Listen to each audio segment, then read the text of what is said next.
Malam itu rumah besar di pinggiran Jakarta terasa sangat sepi. Hanya ada aku Dimas dan Arya pacar kakakku Sinta yang tiba-tiba harus pergi ke Surabaya karena ibu kami sakit mendadak. Arya duduk di sofa ruang tamu dengan kaos longgar rambutnya acak-acakan setelah seharian bekerja dan dia tersenyum padaku sambil menawarkan secangkir teh hangat. Kamu baik-baik saja Dim? Rumah ini terlalu besar untuk dua orang, katanya dengan suara lembut yang selalu membuatku merasa aneh di dada. Aku mengangguk tapi jantungku berdegup kencang sejak kapan aku mulai memperhatikan cara dia bergerak, cara matanya yang hangat dan senyumnya yang tenang. Ini tidak normal, aku laki-laki, kakakku perempuan dan Arya adalah pacarnya, tapi saat kami berdua di rumah ini sesuatu dalam diriku mulai terbangun, sesuatu yang selama ini aku kubur dalam-dalam sejak SMA ketika aku menyadari aku lebih suka melihat cowok daripada cewek. Kami duduk bersama menonton acara biasa tapi pikiranku melayang ke masa lalu. Dulu di kampus aku selalu merasa berbeda dari teman-teman yang sibuk ngejar cewek sementara aku diam-diam memperhatikan teman laki-laki yang atletis. Aku pernah mencoba pacaran dengan seorang gadis tapi rasanya kosong dan aku tahu itu bukan aku. Di Indonesia seperti ini di mana keluarga mengharapkan pernikahan anak laki-laki dengan perempuan dan masyarakat masih menganggap hal seperti ini tabu, aku memilih diam. Ayah dan ibu selalu bilang Dimas harus cari istri yang baik nanti. Dan Sinta kakakku yang cantik dan sukses sebagai guru sudah punya Arya pacar yang sempurna menurut mereka. Arya bekerja di perusahaan konstruksi, tubuhnya tegap, kulit sawo matang, rambut hitam pendek dan sikapnya selalu sopan tapi tegas. Malam ini dia bercerita tentang pekerjaannya yang melelahkan, tentang bagaimana dia ingin punya keluarga sendiri suatu hari dan aku hanya bisa mengangguk sambil merasakan rasa cemburu yang aneh. Kami terus ngobrol sampai larut. Arya menceritakan betapa dia sayang Sinta tapi kadang merasa ada yang kurang. Hidup itu rumit ya Dim, kadang kita nggak tahu apa yang sebenarnya kita inginkan, katanya sambil menepuk bahuku pelan. Sentuhan itu seperti listrik, aku langsung menarik diri dan berpura-pura menguap. Aku capek banget hari ini Arya, aku tidur duluan ya. Aku masuk kamar tapi tidur tidak datang. Aku berbaring menatap langit-langit sambil memikirkan Arya yang tidur di kamar tamu sebelah. Apa yang terjadi padaku? Kenapa aku merasa seperti ini hanya karena kami berdua di rumah? Besok pagi aku harus bangun lebih awal dan pergi ke kantor sebelum Arya bangun supaya aku tidak perlu bertemu dia lagi terlalu lama. Tapi entah kenapa hatiku justru berharap pagi datang cepat supaya aku bisa melihat senyumnya lagi. Pagi harinya aku bangun dengan mata bengkak karena semalaman tidak tidur nyenyak. Aku mandi cepat dan turun ke dapur. Arya sudah di sana sedang membuat sarapan telur mata sapi dan nasi goreng sederhana. Pagi Dim, aku buatin buat kamu nih biar nggak telat kerja, katanya sambil menyodorkan piring. Aku duduk dan makan sambil menghindari tatapannya tapi Arya terus bicara tentang rencana dia menjemput Sinta di stasiun besok. Kamu dekat banget sama Sinta ya Dim, dia selalu cerita kamu anak baik yang pendiam. Aku tersenyum kaku dan mengiyakan tapi dalam hati aku bertanya-tanya apakah Sinta tahu kalau adiknya sedang merasakan hal yang salah ini. Setelah sarapan aku berangkat kerja di kantor asuransi yang membosankan tapi sepanjang hari pikiranku hanya pada Arya. Teman kerjaku Riko yang tahu rahasiaku sebagai teman dekat sesama gay pernah bilang Nedim jangan pernah jatuh cinta sama yang sudah punya pasangan apalagi pacar kakak sendiri itu bencana. Tapi sekarang nasihat itu terasa jauh. Sore harinya aku pulang dan Arya sedang membersihkan halaman rumah. Keringat membasahi kaosnya dan aku tidak bisa berhenti memandang. Kami makan malam bersama, dia bercerita tentang masa kecilnya di kampung dan aku merasa semakin dekat dengannya. Malam kedua ini kami nonton film lagi, kali ini film action tapi adegan pelukan antar karakter pria membuatku gelisah. Arya tertawa dan bilang lucu ya, dua cowok bisa sakrab itu di film tapi di dunia nyata susah. Aku hanya diam tapi hatiku berteriak. Malam itu saat kami saling ucap selamat tidur, Arya memeluk bahuku sebentar dan bilang terima kasih sudah nemenin aku di rumah ini gak sepi berkat kamu. Aku masuk kamar dengan dada sesak. Aku jatuh cinta pada Arya dan rahasia ini mulai menggerogoti jiwaku. Aku tahu ini baru permulaan dan aku tidak tahu bagaimana mengakhirinya tanpa menyakiti siapapun. Pagi berikutnya aku bangun dengan perasaan campur aduk. Arya sudah di dapur lagi membuat kopi dan roti bakar. Dim, hari ini libur kan? Ayo kita beresin rumah bareng biar Sinta senang pas pulang, ajaknya dengan senyum lebar. Aku tidak bisa menolak. Kami membersihkan rumah berdua, menyapu lantai, mencuci piring dan tertawa saat Arya cerita lucu tentang proyek kerjanya yang gagal. Setiap kali tangan kami bersentuhan saat memindah barang aku merasa listrik mengalir.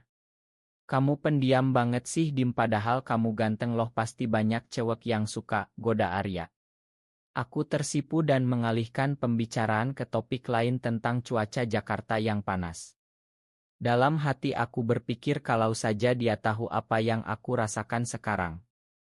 Siang hari kami istirahat di teras minum es teh. Arya bercerita tentang hubungannya dengan Sinta yang sudah 3 tahun. Sinta baik banget Dim, tapi kadang aku merasa ada yang kurang, entah apa.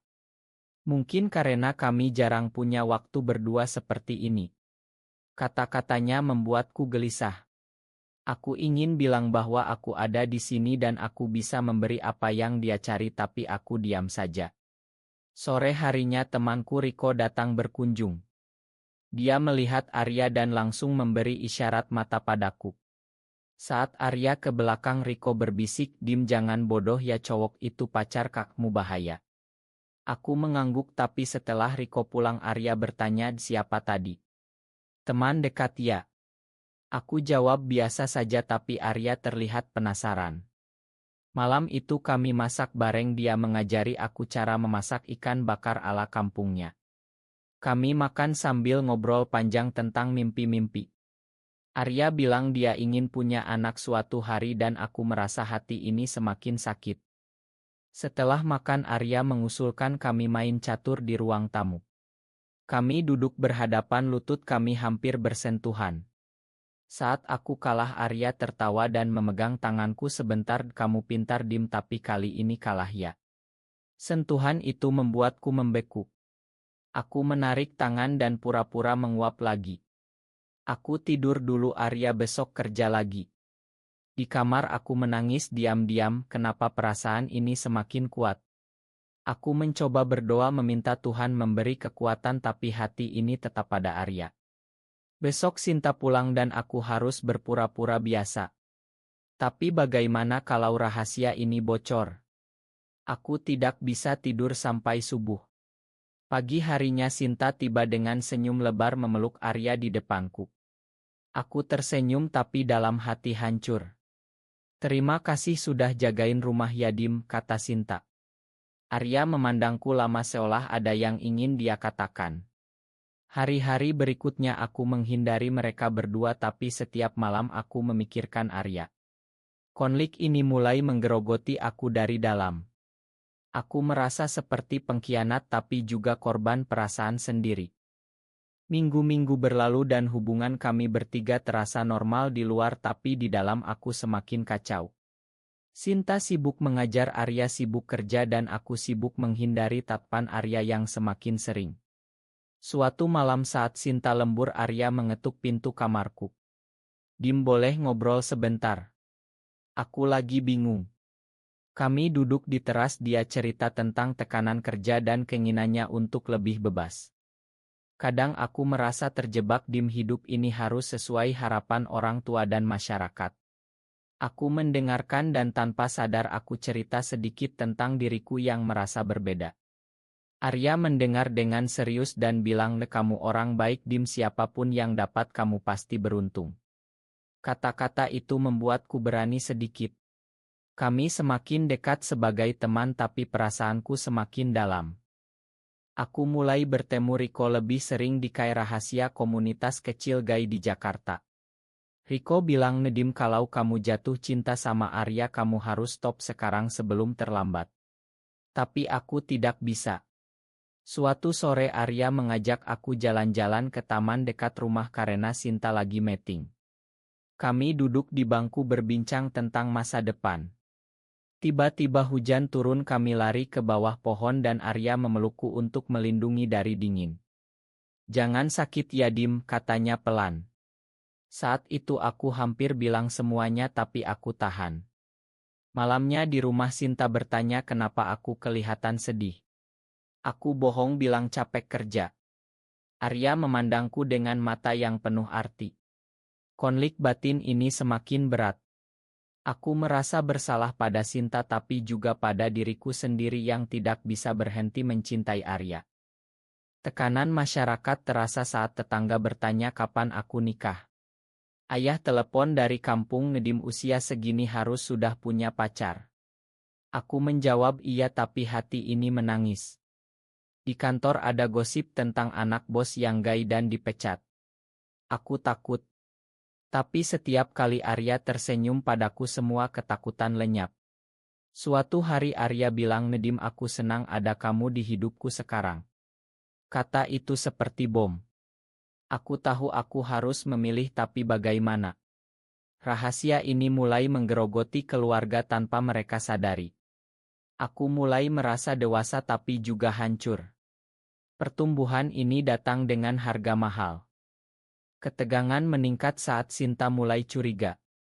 Dia melihat Arya sering pulang malam dan bertanya padaku, Dim kamu tahu ada apa dengan Arya? Dia kelihatan jauh. Aku bohong lagi tapi hati ini semakin berat.